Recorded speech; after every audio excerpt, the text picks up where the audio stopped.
Anna is our featured speaker for the day, for the morning. So really excited to hear her story. So I'm going to start by just asking you to introduce yourself and your story, where you started and how you got to where you are today. Yeah, absolutely. Thank you guys all for coming. I'm excited to get to the Q&A actually, and just here and talking at everybody. So I'll start in reverse. Right now, I work at Revolution, Washington, D.C.-based venture capital firm, started by Steve Case, Ted Leonsis, and Don Davis. I run a platform there called The Rise of the Rest, and I'll get to more on that a little bit later. And I'm excited to show you guys a video that we actually just finished producing last night. But our platform supports the underlying investment thesis of Revolution, which is investing in startups and entrepreneurs outside of Silicon Valley, New York, and Boston. We're 78% of venture capital across the entire country currently that's investing.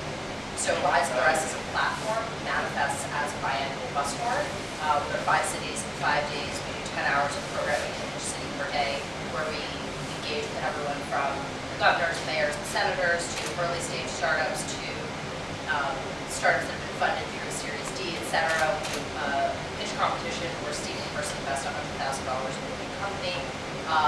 Fireside chat, a bunch of other cool programming. So we've done 5 tours over the past 3 years. We've been to 25 cities. And so my gig at Revolution is to produce the tours, to work with all these ecosystem builders and leaders in all these cities across the country, then to manage the seed portfolio of Steve's personal investments. And now, as this third arm of it is to figure out, we've been doing this for a couple of years, what do we want to be when we grow up? How did I get here into what I consider to be this awesome dream job? I moved to DC about 1.5 years ago, and one of the first things that I did right after I had my daughter, I moved here for family reasons, was that I got involved with the Vinetta project, which Amelia and I run here together in DC. The Vinetta project is a North American organization that supports early stage female founders in tech. We help connect them to investment capital opportunities, media, networking, other things like that. It's a decentralized city-based model. There are 7 chapters, and Amelia and I run DC.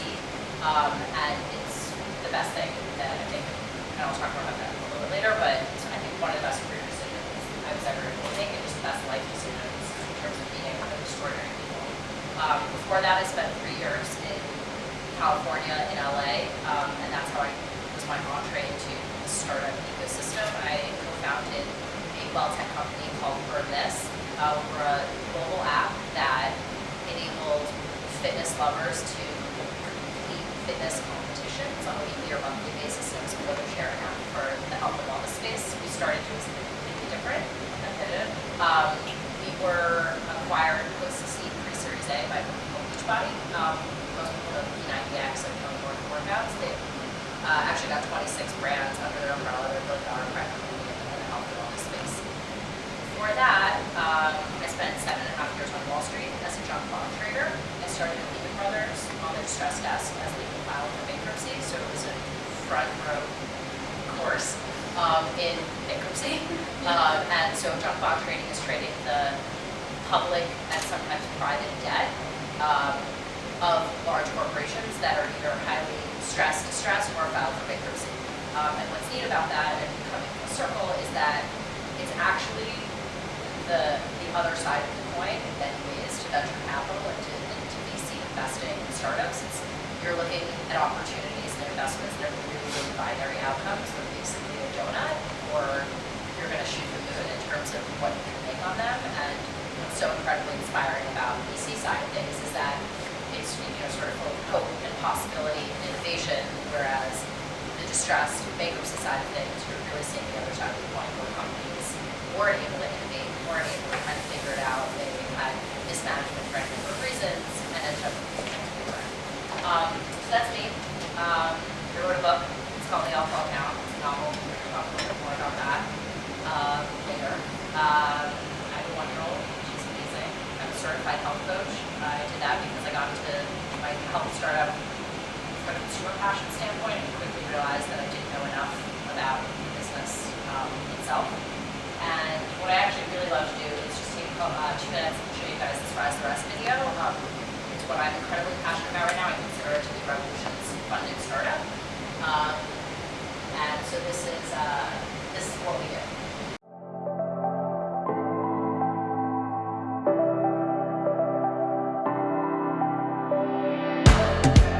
So entrepreneurship is hard. It's a struggle. It's, you're going to be surrounded by skeptics, doubters. So I think that kind of goes with the territory. But I think that's true with any grand undertaking you pursue. Anything that's going to be meaningful is going to be hard. You think about it, you dream about it, you build it, you package it, you deliver it to the world, and when somebody loves it as much as you do, that's really rewarding. For me, there's no adrenaline rush quite like being a founder. I would just say I'm just grateful, and I'm looking forward to this opportunity and telling the world about my company and what we do. One word that describes Lincoln is connected. Being a founder in Albuquerque is an amazing experience. We feel like the community is rooting for us, which is a really great feeling. The really amazing thing about Boulder is how accessible everybody is. A lot of food innovation happens in Boulder, and we're just one phone call, one coffee away from the next person that can really help us solve a challenge. Last year, 78% of venture capital went to 3 states: California, New York, Massachusetts. 78%. We want to get everybody who has ideas, get them on the playing field and give them that shot. I don't know that I ever knew this world existed. I have had my eyes open to a whole new world, and a lot of people don't know that it exists.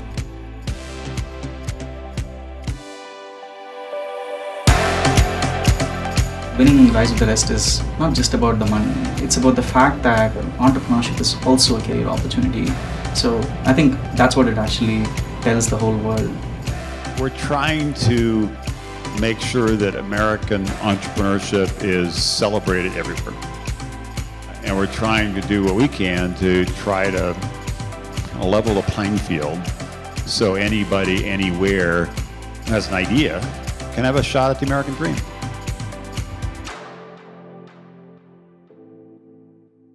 So that's what I get to do all day. It's awesome. We travel around the country and figure out how to connect with, people like all of us, in cities all across the country, just fighting the good fight, trying to figure out how to innovate different ways. Awesome. So, Anna, graduating from college 10 years ago, what did you think you were going to be doing? Did you envision your whole career playing out in banking, or would you have expected to be where you are right now? No.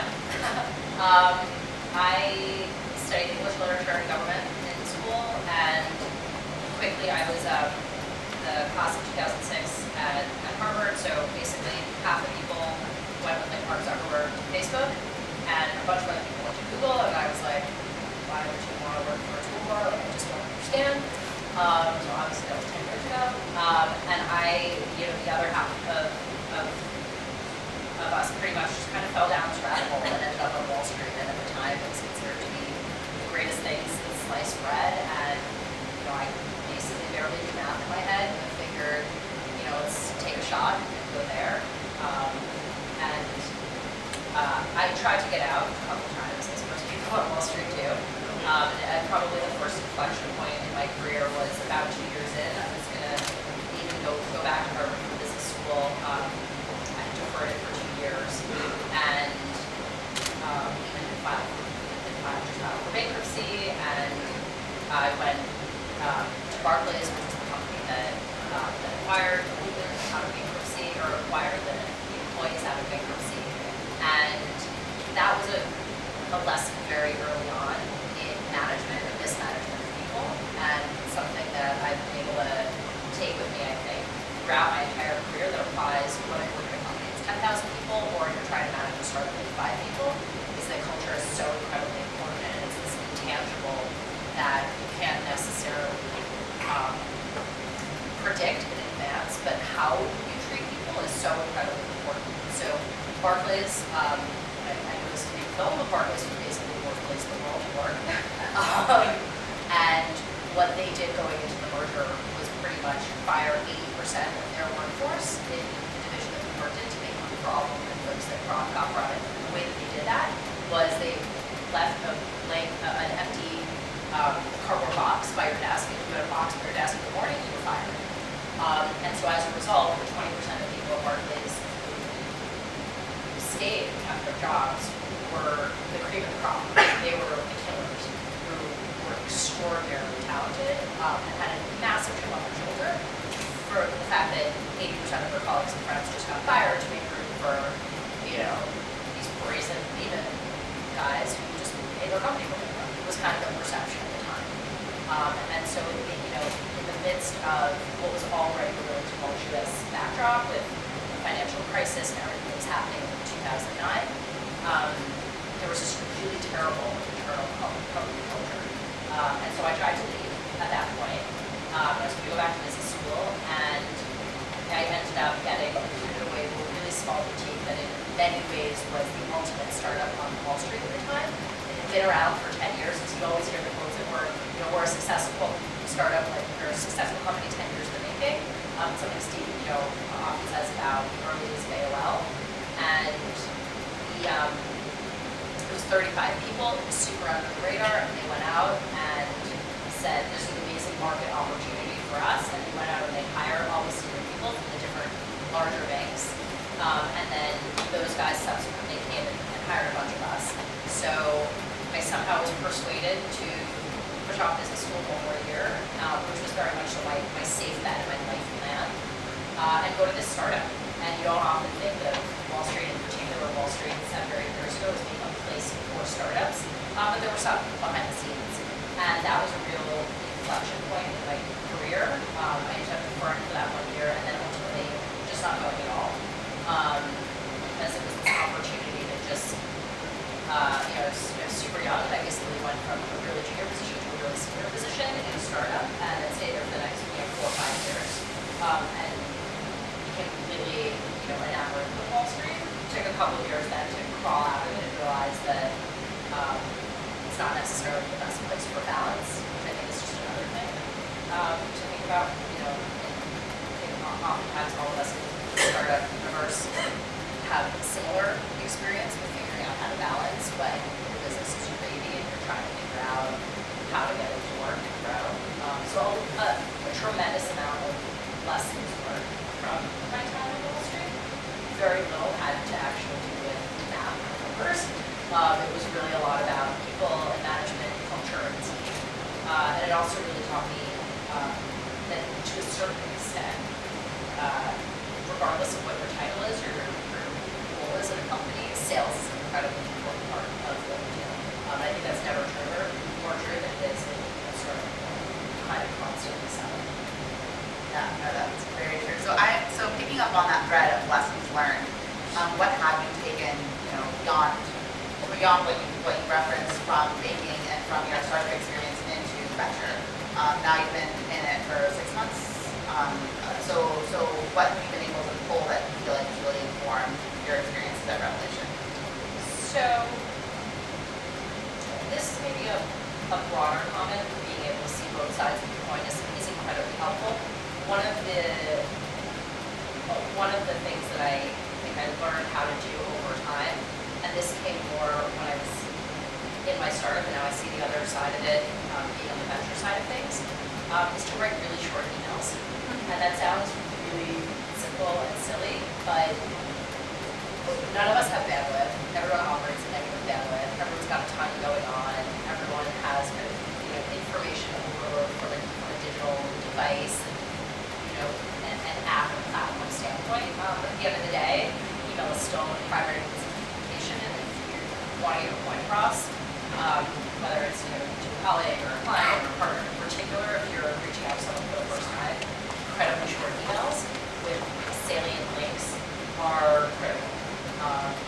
So just returning to your story, I'm curious to hear if there's a moment from your professional career that really stuck with you and is something you think about regularly as maybe a turning point or a real moment of reflection.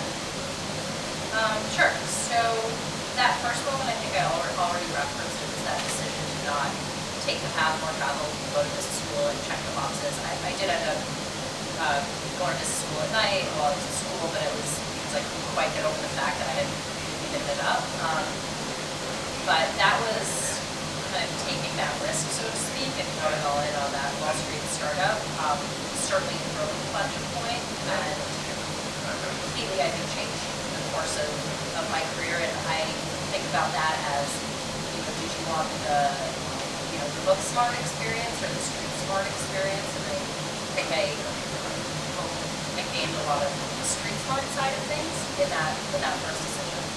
The second inflection point was really the people industry. That's a major moment, and I think about that often, and I count my lucky stars that I did. And it's certainly not a knock on Wall Street. It was just my personal experience in having been there 7-8 years, was at a point where it was basically double down, and this is what you're going to do for the rest of your professional career, or make a move and take a chance. And it was really looking around at the people that I worked with, many of whom were 10 to 15 years older, and just seeing how the balance of their life, what their outlook was. It was a pretty negative environment, and I just decided I'm going to be a pretty positive person, and I want to choose that side of things, and I don't want to just keep chasing the money for the sake of the money for the rest of my professional career, because that was creating sort of a hollow personal experience, and that was a huge turning point. And to just say, pulling the report, leaving my job, moving to a new city where I knew 2 people in the city, and I'm starting a company with a friend, but a new friend that I met a month ago when a mutual friend introduced us and mocked up our business, on a napkin sitting on the beach, and 2 weeks later she quit her job and we were off to the races. So it's a huge risk that then came with all sorts of ups and downs after that. Some of the best advice I got from an early mentor in the startup world was that even if your business is successful, you never go straight up. I think that's why we do it. He said, for every 3 days, for every 3 great days you have, you can expect to have 2 bad days. And my first response was, if you're a startup, how are you going to be working 5 days a week? Or working 7 days a week? But beyond that, I constantly think back on that at various inflections. And then the last and most recent was the decision to get involved in the Vinetta project here in DC. So I don't know how many of you have been in DC a long time or recently moved here. DC was my second new city in 4 years, and it's hard to move to a new city. It's hard to get to know people. It's hard to figure out how to be relevant and figure out what's going on and get the pulse of things. I also had the personal experience of, a week after I had moved here, I was 5 months pregnant, I was about bed rest, so for the first 5 months that I was here, I was basically locked away in a room in my house, and I met Amelia when I was 38 weeks pregnant, and she gained 60 pounds, and quite literally wanted to meet her, and to her credit, she took me very seriously, which I appreciated. And I wanted Amelia's advice on how to get involved in the community, and she was looking and just launched the Vinetta project, and she was looking for a partner. So the moment, I guess, and the takeaway is that joining, helping to build an organization rather than just getting out there and saying, hi, my name is, and this is what I do, or this is what I've done, I think is incredibly valuable. I'm super long on community engagement with startups. I think it's the best thing you can do, whether it's going to events or becoming part of an organization. I think it helps give you context, it helps you look up outside of kind of what I call startup island that every founder lives on, and just figure out what's going on around you. And the extraordinary connections there, that was how I got to know the folks at Revolution, and how I was able to land there pretty quickly after moving here, because I wasn't really out looking for a job, I was out getting to know the community, which then helped me find a job because the city wants the process, and that was incredible. This is the series called Hindsight 2020, so I'd be remiss not to ask if there was something that you would have done differently in hindsight. Are there things that you might have taken in a different direction? Yes. How much time do you have? Okay, startup side of things. The number one thing I would have done differently out of the gate, which I think you can only do with the benefit of hindsight in the startup world, is to have been maniacally focused out of the gate on core functionality of our platform. So when we actually first started our business, we were an aggregation and booking platform for team fitness classes. And for anyone who follows the industry may know that there's a company called ClassPass, which actually completely cracked that code. And it took a couple of iterations and different things. But we were originally part of this community with 4 or 5 startups, all launched within 9 or 10 months of one another, all trying to get their doors to crack this code because the market was so huge, as evidenced by the fact that ClassPass went on to raise $70+ million. That was not the direction that we were able to take for this.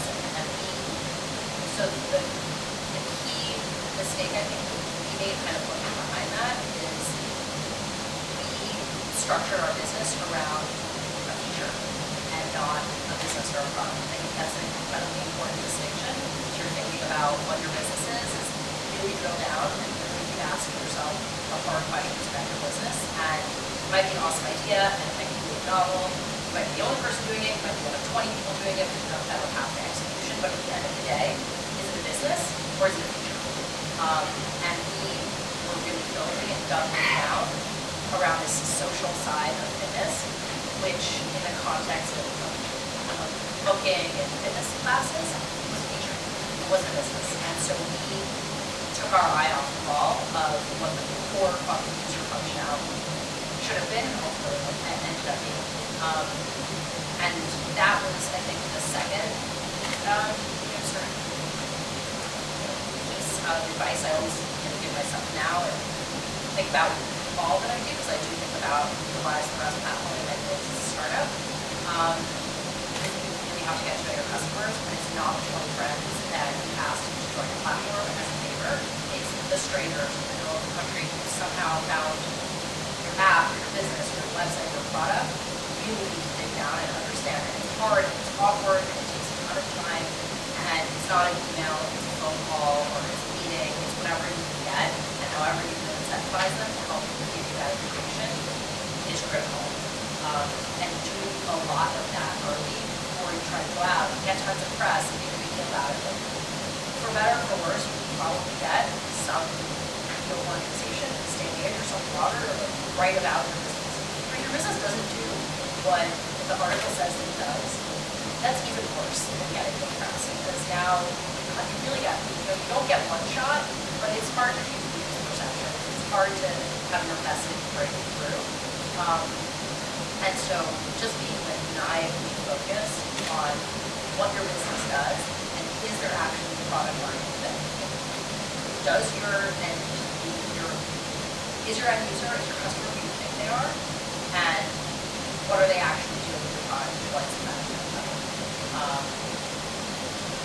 And we got there, but it was after we had completely switched our business. We took out all of the booking technology from our platform, starting from scratch, and in 2 months we ramped to 50,000 users on our social platform because we were literally going out to the middle of the country. We realized the customer we were going after was not a high-end customer paying $20 or $30 a class in New York or Los Angeles. It was fitness obsessed who couldn't even spend $35 a month or even a year, but desperately wanted that community and that validation and that information around wellness, and to get out there and find them. Yeah, one thing that we have founders on all the time with Vinetta is I know this is going to work, that you talk to people and they will see that they think it's cool. But until you actually find somebody that you don't know, you got your credit card, your business is not there. There's a validation there, and that's a really challenging thing to do as founders. You really will try to figure that out there. Yeah, and the other thing is, I think, insight and introspection is this point around fundraising, which is the other side of your business. It's, you can't get customers, it's you care about the product, and then it's how you fund it. And we came at it with the attitude of making as much money as we possibly can, and convince people to, fund us and stage amazing. We raised a pretty large seed round, we raised $1.5 million seed round, which in hindsight ended up not necessarily being the best thing for us as we starting to look at our strategic alternatives, such as, do we go for a Series A? Do we try to sell the company? What does that look like? And how does that affect us from a Revolution standpoint? We actually didn't get the business exactly where we thought we were going to get it. When we raised that seed and we said, here, look at our hockey stick, exactly where the numbers are going to go. When we were looking for that next round of funding, we were, for all intents and purposes, still pre-revenue. It was a tough place to be on the raising of the purchasing round. So I think the takeaway is try to be as thoughtful as you can about how much money you actually think you need. And do you really need to raise money right now? Do you want to take money from other people, whether that's friends or institutions or angels? How far do you pack it without raising capital? I think it is a great kind of takeaway. So once you take other people's money, the relationship changes. And you might be founder of a company, but you're not necessarily your own boss.